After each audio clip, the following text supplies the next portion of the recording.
C'est la première fois que je vois un couple de femmes aussi bien représenté au cinéma. On suit Céline, une trentenaire sur le point d'avoir son premier enfant. Sauf qu'elle est pas enceinte, c'est sa femme Nadia qui le porte. Quoi ? Miracle absolu, personne ne meurt. Et c'est pas rien, hein. Jusqu'à il y a pas si longtemps que ça, les films grand public mettant en scène des personnages lesbiens finissaient toujours mal, c'est-à-dire soit par la mort, soit par l'hétérosexualité. Voilà, systématiquement. Mais là, youpi, tout le monde s'en sort. Pas de coming out dramatique, de maladie, d'overdose, juste l'administration française. Ce qui, j'en conviens, n'est pas forcément plus réjouissant. Hein.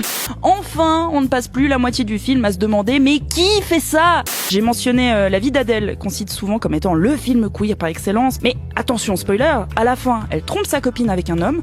Ensuite, elle vient lui demander pardon en pleurant toutes les larmes de son corps et elle finit par la en public sous la table d'un café en plein après-midi. Mais absolument personne ne fait ça, ça n'existe pas dans toute l'histoire de l'humanité. Je vous garantis que cette scène n'est jamais arrivée. En 2025, les choses changent petit à petit. Et au ciné, on peut tomber sur des petits bijoux qui nous montrent juste un couple qui s'aime, qui va avoir un enfant, qui flippe sa race, qui se dispute, qui se marre, qui pleure, qui fait la fête. Ça permet non seulement de donner une représentation plus fidèle de l'immense majorité des couples queer, mais ça permet surtout à tout le monde de s'identifier à ces personnages. Parce que Céline cherche surtout sa place en tant que parent non porteur. Et je pense que les peurs qu'elle a sont certainement très proches de ce que de nombreux pères hétéros ressentent pendant la grossesse de leur meuf.